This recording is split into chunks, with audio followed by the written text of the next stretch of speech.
ओम नमः सिद्धेभ्यः। जय श्री ओम नमः सिद्धेभ्यः। तुम चलते फिरते तीरथ हो, तुम महावीर सी मूरत हो। जब जब देखा तुम्हें ज्ञान लीन, जब जब देखा तुम्हें ध्यान लीन, लगते जिनवर सी सूरत हो। तुम महाकवि हो महागुणी, पूजित हो सब विद्वानों से। सच ही हो गुरु भगवंत रूप, इस जगती के इंसानों में, इस जगती के इंसानों में। विद्या गुरु के चरण पड़े, जहाँ धरती चंदन बन जाती। प्रजा शांति का अनुभव करती, वैर भावना मिट जाती। अपने इस नश्वर जीवन में शाश्वत सुख रस घोलेंगे। जब तक घट में श्वास रहेगी, गुरुवर की जय बोलेंगे।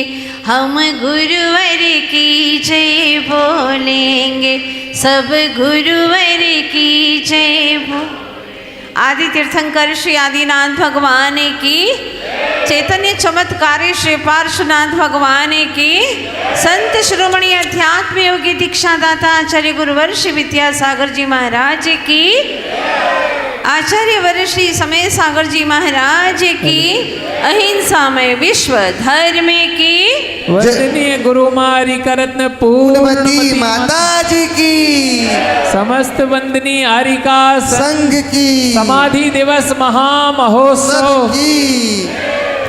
भाभी जीवो, आज का दिन दूसरी बार फिर आ गया है। जब भी ये दिन आता है, रात भर बहुत बेचैनी होती है।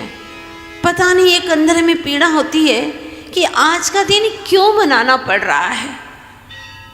बहुत दुखी हो जाता है मन, काश ये दिन कभी ना आता। लेकिन गुरुदेव ने समझाया कि जहाँ पर संयोग है वहाँ वियोग अवश्य होता है, जहाँ जन्म है वहाँ पर मृत्यु सुनिश्चित है। और उन्होंने अपने जीवन को इस तरह से जिया कि दिया ही दिया। हर पल उनका जीवन एक दीपक के समान सबको रोशनी देता रहा। जिनके जीवन में सम्यक्त्व का सौंदर्य, ज्ञान का गांधीर्य और चारित्र की महक, त्रिवेणी संगम ऐसा लगा जैसे कि गंगा, जमुना और सरस्वती सब कुछ इनके पास में है। जब जब भी इनका दर्शन किया, उनके चरणों में गए, मन को तृप्ति मिली, संतुष्टि मिली और ऐसा लगा कि अब कहीं जाना शेष नहीं है। बस अब इनके दर्शन करके निज का दर्शन ही शेष है। क्योंकि जब जब भी गुरुदेव के दर्शन किए, मानो चारों धाम के दर्शन हो गए। गुरुदेव का दर्शन तो मानो दिशा सूचक, उनके वचन मानो माइलस्टोन के समान, और उनका सानिध्य पारस मणि के समान जो जंग लगे हुए लोहे को भी स्वर्ण बना देता है। ऐसा उनका जीवन, चाहे कितना पतित व्यक्ति भी चला जाए, उनके चरणों में जाकर के पावन बन जाता है। गुरु का जीवन तो बीजाक्षर के समान है। बीजाक्षर जिसके अंदर एक बीज के अंदर अनंत को, असंख्यात को, अगणित को उगाने की क्षमता रहती है। ऐसे ही आचार्य भगवान के जीवन को देख करके और उनका दर्शन करके ऐसा ही लगता था कि जैसे हमें तो बीजाक्षर मिल गया, सब कुछ पाने का महामंत्र मिल गया। गुरु की बदौलत बहुत मिली है, अंदर की दौलत।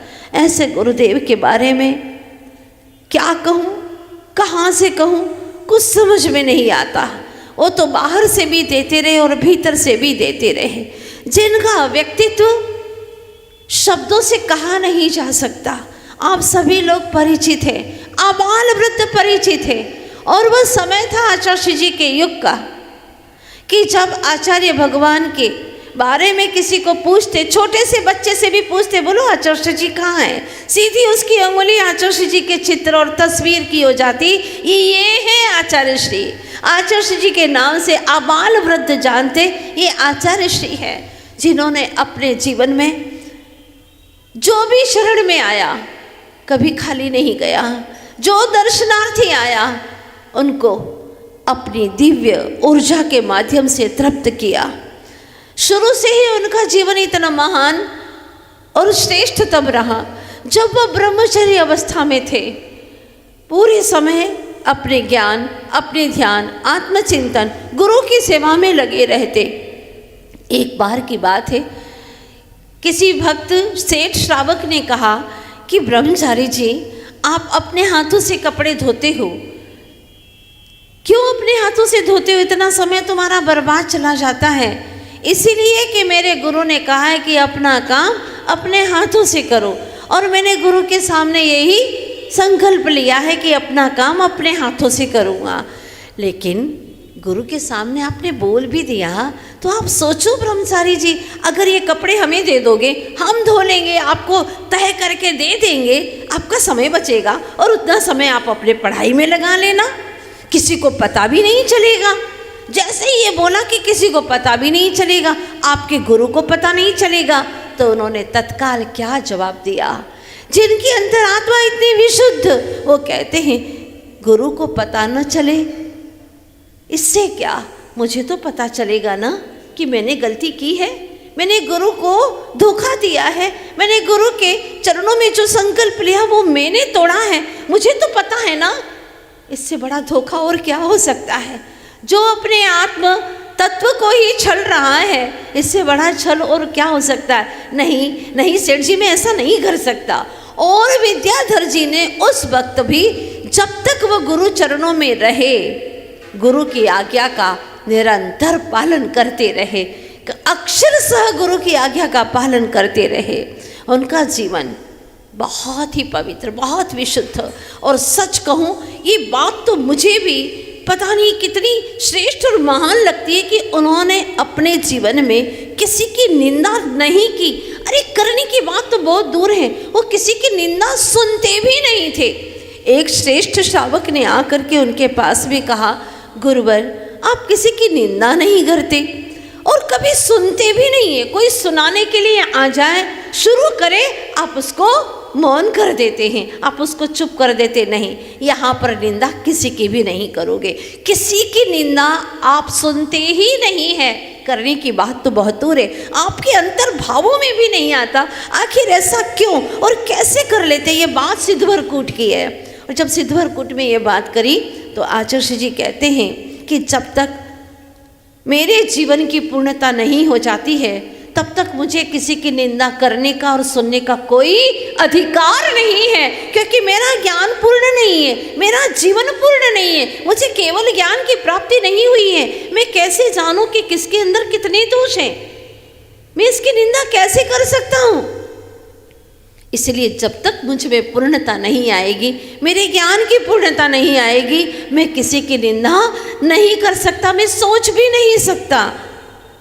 और जिस दिन मुझे पूर्णता की प्राप्ति हो जाएगी, उस वक्त मुझे किसी की निंदा करने का भाव आएगा ही नहीं, क्योंकि पूर्णता की प्राप्ति हो गई है, सर्वज्ञ हो गए, वीतरागी हो गए हैं। अब किसी की निंदा करने का भाव ही नहीं आएगा, सुनने का भाव ही नहीं आएगा। सच है, गुरुदेव का जीवन का एक एक आचरण हमारे जीवन में अमल करने योग्य है। और उनका कहना था कि जो जितनी निंदा करता है, ईर्ष्या करता है, ईर्ष्या का भाव रखता है, निश्चित रूप से उसके ही ज्ञान तंतु नष्ट हो जाते हैं। तो आज के दिन बहुत बड़ा दिन है, और कहे तो वास्तव में बहुत दुख का भी दिन है, बड़े विरह का दिन है।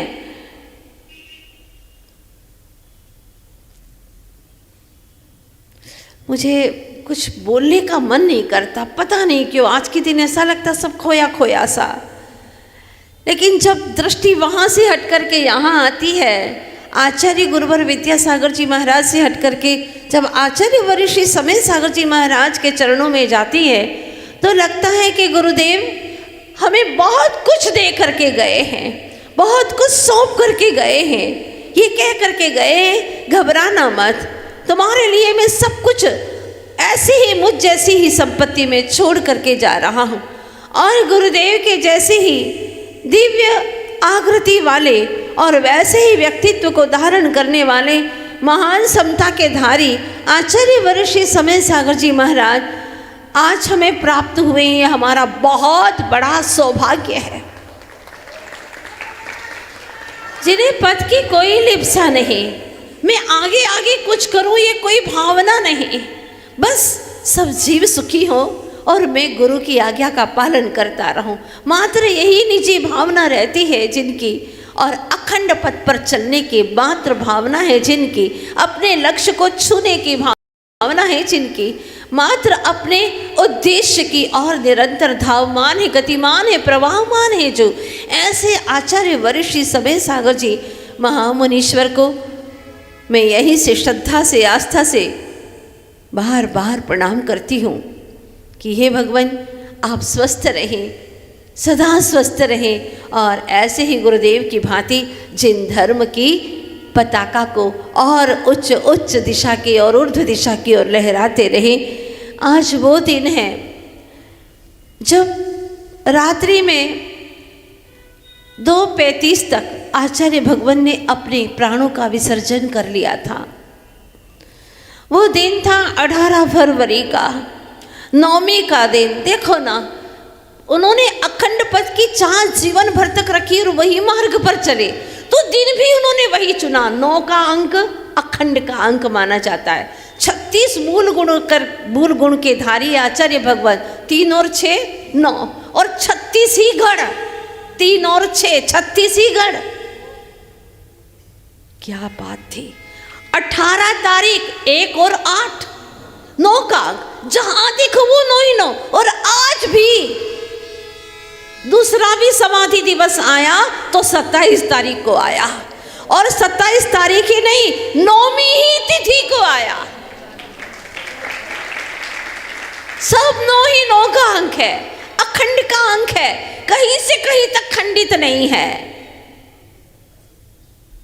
ऐसे मंगलवार मम यानी पाप को गलाने वाले, मंग यानी सुख को लाने वाले, सुख को पाने वाले, सुख को देने वाले ऐसे आचार्य भगवान गुरुवर श्री विद्यासागर जी महाराज, आपके चरणों तक मैं दौड़ नहीं सकती गुरुवर, क्योंकि आपकी चाल बहुत तीव्र है। मेरे पैर बहुत छोटे हैं, मैं दौड़ नहीं पाता। मेरे हाथ बहुत निर्बल है, मैं आप जैसे विराट को पकड़ नहीं पाता। यहाँ तो सब आईने टूटे हुए हैं, खंड खंड में है, मैं तुम्हें देख नहीं पाता, क्योंकि गुरुवर आप बहुत दूर हैं। फिर भी जब हृदय के आईने में आपको मैं देखती हूँ तो मेरा मन बहुत प्रसन्न हो जाता है। और यदा कदा जब आप सपने में आते हैं, अभी अभी 4 दिन पहले गुरुदेव सपने में आए तो ऐसा लगा कि उन्होंने मुझे साक्षात दर्शन दे दिया, मैंने साक्षात गुरुदेव के दर्शन कर लिए। इतनी सपने में प्रसन्नता हुई जैसे कि महावीर स्वामी को देख चंदना हर्षित हुआ करती थी, जैसे सिमंदर भगवान को देख करके कुंद कुंद महान आचार्य प्रसन्न हो गए थे, जैसे धरसेन आचार्य भगवान को देख करके पुष्पदंत और भूत बलि आचार्य प्रसन्न हो गए थे। ऐसे ही सपनों में भी आचार्य भगवान आपको देख करके हमारा मन बहुत प्रसन्न हो जाता है, क्योंकि आप बहुत ही आत्मानंद के धनी हैं। आप रत्नत्र से पवित्र हैं गुरुवर।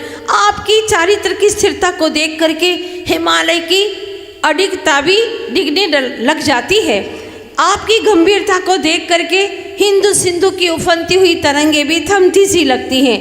आपका शीतल स्पर्श पाकर के जो पश्चिम में आग उगलता रेगिस्तान है, वह भी मानो ठंडा सा होना प्रतीक ऐसा लगता है कि ठंडा सा होने लगा है। हे गुरुवर, आपका जीवन तो ऐसा रहा कि आप जिए तो सबको जगा दिया और गए तो सबको सोता छोड़ करके चल दिए गुरुवर। लेकिन अब तो हम सो भी नहीं पाते हैं। ऐसा लगता है कि पता नहीं वो गुरुदेव की दिव्य छवि को कब देखेंगे। पर जब जब भी गुरुदेव सपने में आते हैं तो ऐसा लगता है क्योंकि हमने भावना भाई है कि हर भाव में गुरु आप ही हमारे बने रहें, आप जैसे वीतरागी गुरु ही हमारे रहें जब तक कि हमें मोक्ष की प्राप्ति न हो। बस यही हमारी भावना है गुरुवर। आपके बारे में जितना कहें उतना कम है, लेकिन आंखें रोती हैं। ऐसा लगता है अधर स्पंदनहीन हो गए हैं और धड़कना सी भूल गई हैं। कई बार ऐसा लगता है कि आप आ रहे हैं, कभी ऐसा लगता है कि अंतरिक्ष से आप आ रहे हैं, कभी लगता है कि घाटियों से आ रहे हैं, कभी ऐसा लगता है कि इन शीतल शीतल हवाओं से बह करके आप आ रहे हैं। कई बार ऐसा लगता है और हम कल्पनाओं में ही खो जाते हैं, लेकिन आप दिख नहीं पाते। कुछ पंक्तियाँ मेरे मन से उभर रही हैं। हम तो मजबूर हैं गुरुवर, तुम ही चले आना। हम तो मजबूर हैं गुरुवर, तुम ही चले आना।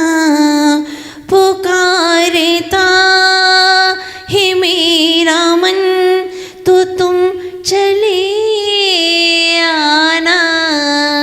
हम तो मजबूर हैं गुरुवर, तुम ही चले आना। लो मैं चुप हूँ, नहीं देती कोई आवाज़ तुम्हें, मगर ये बोलती है धड़कन, तो तुम चले आना। हम तो मजबूर हैं गुरुवर, तुम ही चले। जब विहार करती हूँ तो कई घाटियाँ आती हैं। जब गुफाओं को देखती हूँ तो मेरा मन कहता है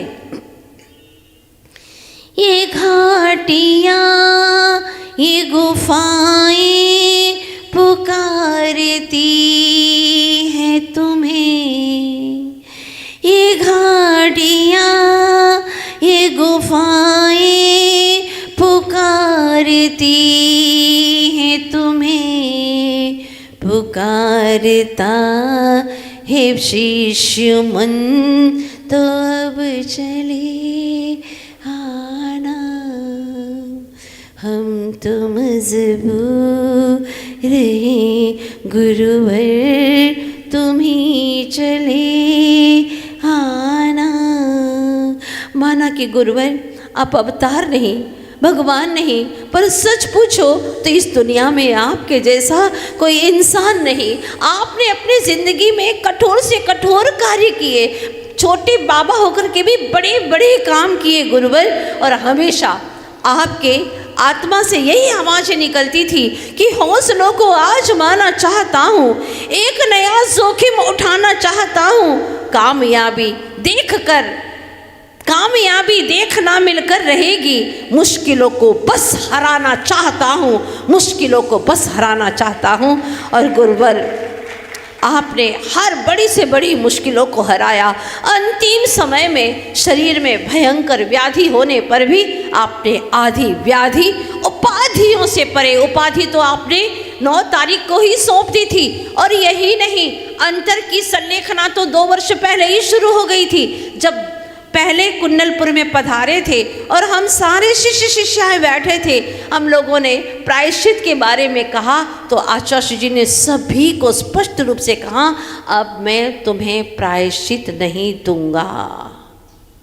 मतलब संलेखना की शुरुआत हो चुकी थी और अंतरंग में तय हो गया था, उद्घाटन हो गया 9 तारीख को कि बस अब आचार्य समय सागर जी को ये पद दिया जाएगा।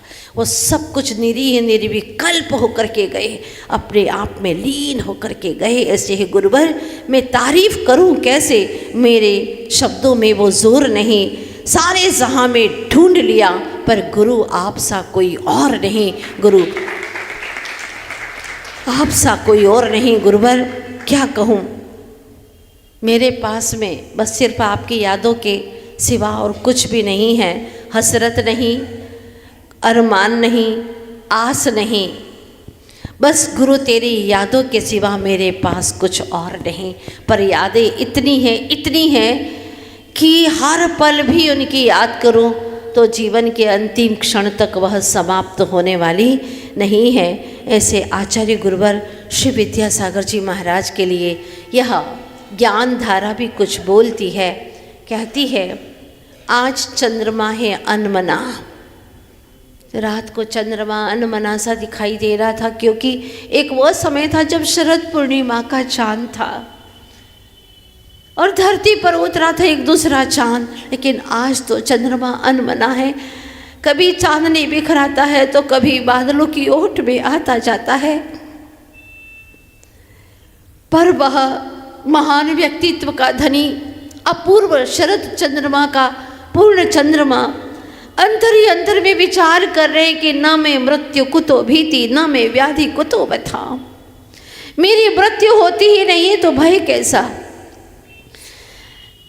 जब शरीर में, मेरी आत्मा में कोई व्याधि नहीं है, शरीर में होती रहे पर मैं शरीर नहीं हूं तो मुझे व्यथा कैसी। जब समीप में बैठे पूज्य निर्यापक श्रमण ने पूछा, गुरुवर सावधान हो। आचार्य भगवान ने 3 उंगलियों हिला दी। क्रश शरीर था फिर भी यूं हिला करके संकेत दे दिया, मैं बिल्कुल आत्मस्थ हूँ, मैं बिल्कुल सावधान हूँ।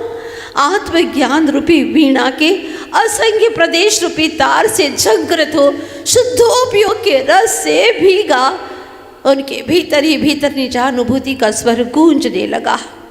हृदय की धड़कनों का स्वर शनि शनि बंद होने लगा और आचार्य भगवान, भावी भगवान अंतिम प्रयाण की तैयारी में अपनी ज्ञान निधि को समेटने लगे, अपनी आत्मविद्या को समेटने लगे।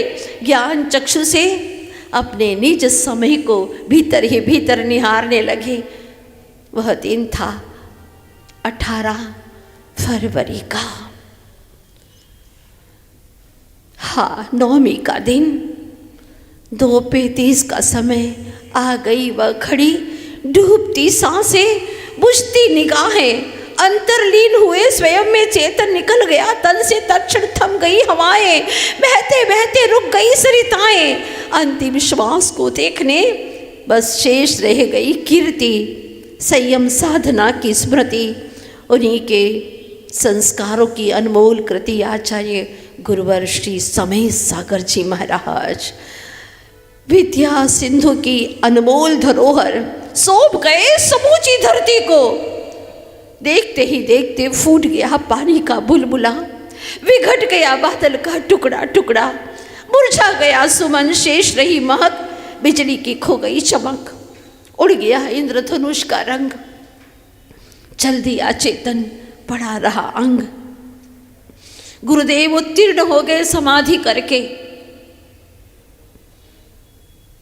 सबकी आंखें नम थी, अश्रु की धारा अविरल बह रही थी, लेकिन वह उत्तम साधक अंतिम समय तक कर्मों को हराते रहे और विजयश्री का परचम लहराते हुए ऊर्ध्वलोक की ओर प्रयाण कर गए।